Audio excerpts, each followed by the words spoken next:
Polemik mengenai hak cipta lagu kini semakin memanas setelah munculnya dualisme sudut pandang antara pencipta lagu dan penyanyi. Salah satu yang paling mencolok adalah pernyataan Ariel Noah yang mengaku tidak akan mempermasalahkan jika lagunya dibawakan oleh penyanyi lain tanpa izin. Namun pernyataan Ariel itu tidak disambut baik oleh beberapa pihak, salah satunya Ahmad Dhani. Musisi yang tergabung dalam kubu yang disebut aksi ini menanggapi sikap Ariel dengan keras. Dalam ucapnya, pentolan Dewa 19 itu menyebut jika statement yang dikatakan oleh Ariel jelas sangatlah egois.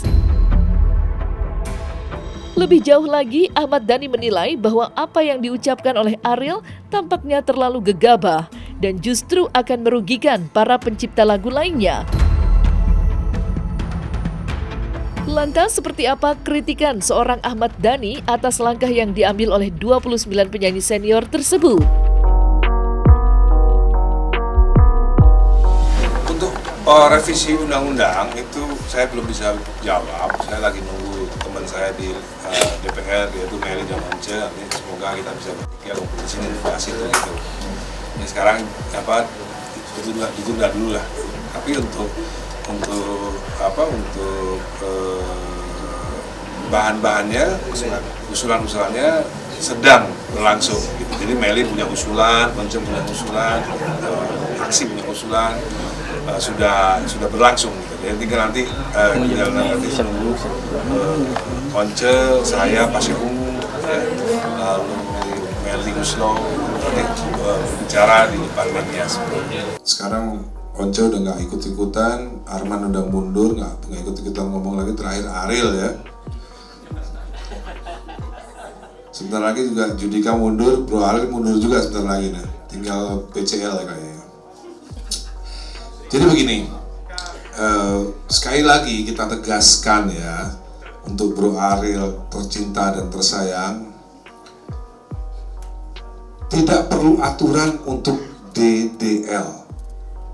Tidak perlu aturan untuk DDL, aturan pemerintah ya, tidak perlu. Karena sudah ada undang-undangnya di pasal 81. Jadi nggak perlu ada aturannya. Jadi sebenarnya kita ke MK itu mengajukan apa ya namanya No ya? Uji material. Jadi kita mau bertanya mengenai pasal-pasal yang selama ini sepertinya ada berbagai macam tafsir yang berbeda-beda. Jadi kita ingin menanyakan nih sebenarnya tafsir yang sebenar-benarnya tuh yang mana? Karena ada beda-beda pendapat dan beda-beda pendapat itu sebenarnya cuma pengen nanya kejelasan aja ya. Jujur-jujur aja kan agak mempersulit kita kan hubungan relationship di antara stakeholder di ekosistem musik sendiri tuh jadi kayak orang jadi ngeliatin gitu nih kayak ini lagi bermasalah sama ini dan kita pengen menghindari itu. Kita pengen tahu nih sebenar-benarnya, sejelas-jelasnya bagaimana sih aturan undang-undang ini yang sebenarnya. Itu sih yang penting. Dan harapannya kan akan dijawab sama orang yang berwenang gitu ya, sama pihak yang berwenang. Iya, jadi jelas buat kita semua supaya kita bisa kerja juga nyaman, berkarya juga nyaman. Karena minimal ketika kalian sudah dilarang atau tidak ada izin tetap menyanyikan ya, itu secara etik kalian sudah bersalah, secara etika moral penyanyi itu sudah bersalah, secara etik moral bersalah menyanyikan lagu tanpa izin. Belum ke jenjang hukum yang lain, apalagi kasus Agnes Monica sudah divonis oleh hakim bahwa Agnes bersalah karena tidak ada izin dan tidak membayar. Salahnya 2. Maka dari itu saran saya, udahlah, kalau memang tidak ada izin, jangan sekali-sekali berani. Saya udah pernah bikin Instagram kok. Cuma mau nanya doang, mereka udah ngerti belum masalahnya apa? Iya, kalian tahu nggak masalahnya apa? Ada 4 poin tuh kan. Betul. Makasih risetnya ya. Cuma Iya. mungkin di luaran itu banyak yang salah kaprah ya, menganggap itu sebagai gugatan, padahal sebenarnya itu bukan gugatan. Kita hanya mengajukan uji material saja. Pengen nanya sebenarnya ini kan banyak pasal yang masih multitafsir, tergantung siapa yang menginterpretasikan gitu. Ada baiknya dijelaskan sama yang berwenang untuk ngasih tahu duduk perkaranya itu sebenarnya harusnya seperti apa. Mungkin banyak sebenarnya gini, kayak banyak yang belum tahu apa yang terjadi. Jadi kita di dunia industri hiburan ini ada kebiasaan yang sudah berlangsung sekian lama. Terus tiba-tiba ada usul baru. Nah, setelah ada usul baru itu, kan kita mesti nanya dong, siapa yang mesti kita ikutin gitu kan. Nah, berdasarkan itu makanya kita coba, berarti kita coba tanya ke yang berwenang nih. Iya. Gitu. Yang berwenang menurut kita Adalah yang paling tahu mengenai pasal-pasal mungkin MK. MK gitu. Jadi kita nanya ke yang benar-benar emang menguasai dan emang yang menentukan nih yang benar tuh yang mana tafsirnya, supaya ya itu supaya kita bisa berkarya dengan tenang dan nyaman lah gitu. Jangan sampai ada perdebatan lagi. Jadi terutama untuk senior-senior yang di FESMI dan di PAPRI, ini kalimat saya, stop nguap, stop bacot, karena selama ini kalian tidak pernah memperhatikan kehidupan dan tidak pernah memperhatikan bahwa selama ini pencipta lagu tidak mendapatkan haknya dalam urusan performing rights. Jadi stop bacot, stop nguap untuk kepada senior-senior di FESMI dan PAPRI, ya. Kalian selama ini nggak pernah memikirkan kelangsungan kehidupan pencipta lagu, jadi jangan ngomong lagi soal performing rights. Ariel itu artinya dia memikirkan diri sendiri. Dia memang tidak tercipta untuk memikirkan orang lain. Jadi Ariel memang tidak tercipta untuk memikirkan hajat hidup orang banyak. Kalau saya dan Mas Piyu, memang yang kita pikirkan tidak hanya kami berdua, tapi juga pencipta lagu di belakang gitu. Jadi maksud saya begini, kalau tidak memikirkan pencipta yang lain, ya nggak usah sok kaya. Menurut saya, mereka yang bilang bahwa boleh silakan nyanyi lagu saya tanpa izin dulu, itu artinya menurut saya sok kaya raya. Padahal belum tentu ngelewatin saya kaya rayanya.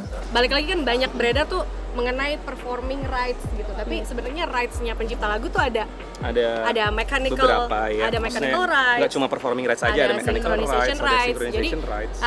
Aku cuma mau ngejelasin ada banyak sekali kayak berita-berita yang beredar dan jadi semakin blunder gitu semuanya. Jadi kayak mechanical rights itu tidak dipermasalahkan ya. Betul. Sekarang karena memang sudah berjalan dengan semestinya. Jadi pencipta lagu tuh sudah mendapatkan haknya dari mechanical rights, juga sudah mendapatkan haknya dari synchronization rights. Nah, Betul. untuk performing rights ini di saat kita bernyanyi live ini yang ada multitafsir. Nah, itu yang sedang kita ajukan ke MK, mudah-mudahan kita segera mendapatkan hasilnya supaya kita bisa kerja tenang, nyaman, aman, pokoknya intinya kita semuanya damai lah. Sebenarnya cuma pengen adil lah buat ngambil semuanya. langkah untuk kepastian yang lebih baik di masa yang akan datang sih. Ini untuk kebaikan kita semua, insya Allah ya. Mencegah kebingungan-kebingungan di teman-teman semua, baik penyanyi maupun pencipta lagu maupun event organizer, semua yang terkait di ekosistem.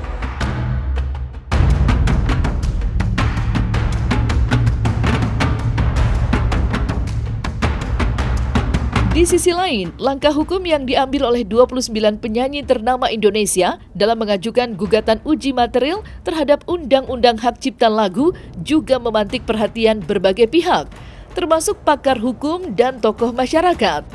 Salah satu di antaranya ialah Deolipa Yumara. Sebagai seorang pengacara senior, Deolipa turut angkat bicara dan menyampaikan pandangannya terkait langkah besar yang dilakukan oleh para penyanyi tersebut.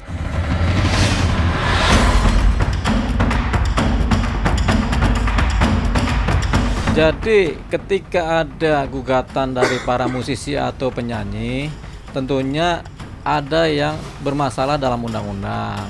Itu satu ya. Jadi kalau tidak ada yang bermasalah dalam undang-undang, tentu musisi dan pencipta lagu tidak menggugat karena mereka sudah fine. Berarti apa? Berarti dalam undang-undang itu ada yang merasa tidak nyaman dengan undang-undangnya atau merasa bahwasanya undang-undang ini, undang-undang hak cipta ini adalah merugikan mereka. Tentunya kan undang-undang ini kita bisa anggap belum sempurna atau belum kemudian secara berimbang mewakili para pihak di dunia musisi ya. Ada musisi, ada penyanyi, ada pencipta lagu, ada pengguna lagu, ada apalagi ada wadah-wadahnya kan. Tapi ketika ini nggak berimbang tentunya ada gugatan. Nah, gugatan ini sebenarnya harus diambil sebagai suatu nilai yang positif. Buat siapa? Buat para pihak, terutama para pihak yang berprofesi sebagai musisi. Karena kita juga musisi juga sih. Saya juga kan musisi juga. Jadi ini penting. Jadi ketika ada musisi menggugat, mari kita biarkan ini gugatan berjalan di Mahkamah Agung yang digugat undang-undangnya secara formil untuk apa? Untuk kebaikan. Cuman isi materi gugatan kita belum tahu, belum baca, tapi yang jelas gugatan dari teman-teman musisi sangat positif. Buat apa? Buat kemajuan dunia musik Indonesia melalui Undang-Undang Cipta. Ya tentunya ketika ada ciptaan lagu itu kan property right ya, milik dari si pencipta lagu. Ada juga pencipta lagu yang udah habis menciptakan lagu, sok dinyanyikan oleh siapa aja boleh, gratis boleh. Ada juga pencipta lagu yang ingin supaya ketika hasil karyanya ada dan terdaftar ciptaannya di Haki, kemudian kalau ada yang nyanyi harus izin. Itu izin itu tingkat pertama, tingkat kedua harus bayar. Itu diatur dalam undang-undang, memang royalti adalah pembayaran terhadap penggunaan ciptaan lagu. Memang seharusnya begitu. Tapi kemudian ada juga musisi yang pencipta lagu yang kemudian udah sok pakai aja lah, karena lagu ini kita pakai untuk kepentingan sosial masyarakat, supaya masyarakat ingin mendengarkan seluas-luasnya. Ada juga. Iya tentunya undang-undang yang mengatur itu. Jadi undang-undang memang hak cipta itu ketika dipakai oleh pihak lain harus bayar nilai ciptaannya. Yang dibayar nilai ciptaannya. Berapa bayarannya? Ya tergantung begitu kan. Makanya khusus untuk musik dan lagu ada lembaganya yang kemudian mewadahi ini dalam bentuk pengumpulan royalti terhadap lagu-lagu yang dinyanyikan, baik lagu yang dinyanyikan langsung oleh para penyanyi maupun lagu-lagu kemudian yang diperdengarkan itu di dunia entertain, misalnya di tempat karaoke, di tempat-tempat umum, di mall-mall, itu kemudian ada bayar royaltinya. Nah bayarnya lewat wadah ini kemudian yang mendistribusikan pembayaran royalti seterusnya kepada para pencipta lagu yang terdaftar dalam wadah ini. Pelanggaran hak cipta itu ada aspek perdatanya, ada aspek pidananya. Aspek perdatanya berupa denda terhadap pelanggaran hak cipta, aspek pidananya berupa ancaman-ancaman hukuman kalau melanggar hak cipta. Semua sebenarnya sudah diatur dalam undang-undang hak cipta. Cuman persoalannya undang-undang ini kemudian dinilai sebagai undang-undang yang belum mewakili para pihak yang terlibat dalam dunia musik. Gitu sehingga timbullah gugatan dari para musisi dan para penyanyi ini. Nah, kita harus menyikapi gugatan mereka ini secara positif, bahwasanya ini untuk perbaikan perundang-undangan hak cipta khususnya yang terkait dengan ciptaan lagu dan penggunaannya, sehingga musisi merasa nyaman, pencipta lagu merasa nyaman, pengguna lagu merasa nyaman, penyanyi juga merasa nyaman. Jadi itu tujuannya sebenarnya. Tapi kita lihat bagaimana gugatan ini bergulir dan bagaimana putusan dari pihak pengadilan. Ya memang banyak membuat bingung ketika terkait royalti dan pengumpulan royalti, itu artinya kan uang. Ketika uang sudah mulai terkumpul, udah mulai pada bingung begitu. Jadi yang membuat kisru ini sebenarnya jumlah uangnya dan nilai uangnya begitu. Jadi ketika suatu persoalan yang tadinya adalah persoalan seni kemudian melibatkan sejumlah nilai uang sebagai pembayaran, ada aja yang ngiri uang ini bagaimana distribusinya, ada yang curiga. Semua kan curiga, sebagian besar curiga. Kenapa? Karena uang begitu. Makanya memang transparansi ini penting. Tapi kita belum tahu apakah sudah berjalan mekanisme yang diatur oleh Undang-Undang Hak Cipta dengan wadah-wadah ini, kita belum tahu. Tapi yang jelas seringkali tidak transparannya ini atau pembagian royalti yang kecil kemudian menimbulkan persoalan. Nah, persoalan inilah kemudian yang mungkin dicoba oleh para musisi untuk digugat. Salah satunya ini mungkin, sehingga harapannya ini akan menjadi terang. Kalau sudah diputus ternyata ini kan gugatannya ke Mahkamah Konstitusi ini tentunya. Ya kan, karena ini kan terkait formil dari undang-undang yang digugat kan. Jadi kalau dari pihak Mahkamah Konstitusi kemudian mengabulkan gugatannya, berarti akan ada penambahan undang-undang atau pembatalan pasal-pasal dalam undang-undang, atau akan ada revisi terhadap undang-undang. Harapannya sih lebih bagus revisi terhadap undang-undang oleh DPR setelah melihat adanya putusan. Nanti DPR bersama Presiden kemudian membuat undang-undang baru, revisi undang-undang hak cipta, supaya undang-undang yang baru ini membuat nyaman para pihak dan menerbitkan rasa keadilan buat semua pihak.